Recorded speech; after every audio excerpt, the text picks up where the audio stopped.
We keep getting this garbage comment that seller financing is only good for the buyer, that it's one-sided, and that we're taking advantage of people. We're going to address that today in our video.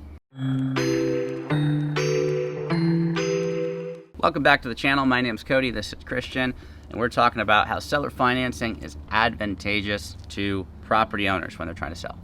Yep. Now, if you are trying to put together seller financing, you're typically working with someone who has a very high equity position in the property. Most often, they've paid it off completely. You're not usually working with a novice. You're not usually working with a distressed seller. So your ability to try to take advantage of someone is usually somewhat limited because you're usually playing with someone who has mastered the game. If they are going to carry a contract with you, that is a choice they make, and they very typically have a very specific reason that they would do so. If they're going to work with you and actually finance the purchase, there's going to be some level of trust, but there's also, more importantly, going to be an alignment of goals. And not everybody's goal is to hold property forever, and not everyone's goal is to get a whole bunch of cash when they sell their property. Some people just want income. In fact, a lot of people, and I've seen this more and more recently, do not want the lump sum of cash for capital gains reasons. In fact, we're looking at offloading one property only because it's in Seattle. We still don't advocate for selling, but we are looking at offloading a property where the current note holder actually reached out and said, is there any way that I can transfer my note to the next party because I still don't want to be paid off? What's crazy is this note is at 3% interest. They don't want the capital gains tax so badly that they would rather hold a note at 3%. Are we taking advantage of someone by having an amazing debt product? No. That's what they want to do. That's what they proposed, which is beautiful. And we gave them their price, which was probably a little more than it was worth. I think so. However, at 3% debt over a fairly long period of time, I absolutely love that deal. Cash flows amazingly. I only don't like it because I don't like owning in Seattle. We'll save that for another video. The actual deal there is you find what someone else wants. It's about the objectives aligning. When we're looking for a deal, we're looking for cash flow and equity growth. We're going to write something on our end that hits those targets.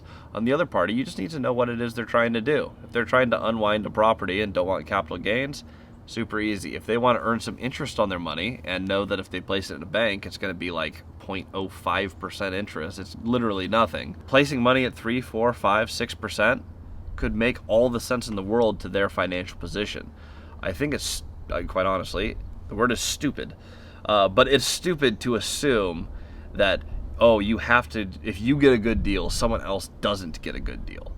If it's seller financing, they're making a decision to give you a debt product and to continue to have a stake in that property, because typically that property is going to be the collateral. It has to be mutually beneficial. Otherwise, that deal is not going to happen. They can just say no. And there are winners and losers in business, but to the extent that you can make everybody a winner, you'll get to be able to do repeat business. And that is the key to our strategy. We do good deals that hit everybody's objectives. And we have multiple people who we've bought multiple properties from. I can think of 3 groups right off the top of my head that we've done multiple transactions with.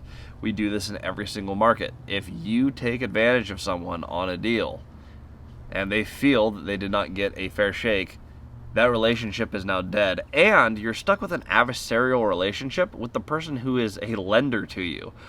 Granted, the contract is what protects you, but I do not want my lenders coming after me because they're unhappy about some arbitrary thing. I want it to be mutually beneficial because that makes for a great partnership, because your debt partners are a type of partner. Now, one other goal that we've heard a lot from property owners when they're selling out of their real estate is they want to pass a note to their kids. And we found that to be consistently true, especially for the folks who are getting a little bit older in age. They'd rather pass on an accounts receivable. The kid could blow all the cash if they inherited a bunch of cash. And statistically, they will. Yeah, and they could also soil the property. They don't know how to manage the property more often than not.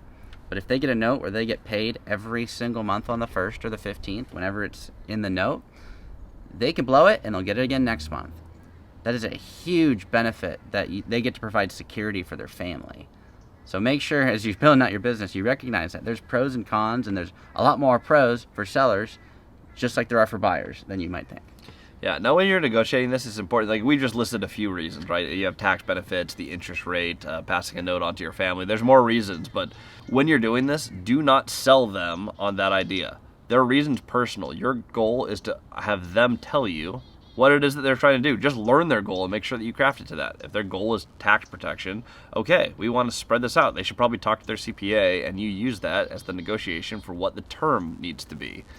If they're trying to pass it on to their kids, same exact thing, but you're framing a story, and it's a true story, of this is what they're trying to do, and this is what I'm trying to do. And the deal that is written specifically for those goals is going to be the right deal for that. So the goal is to actually take the end, what do we want to create, and let's reverse engineer it. And that is what your contract looks like, and that is where you have a win-win situation every single time you close a seller finance deal. And that is how you play this game.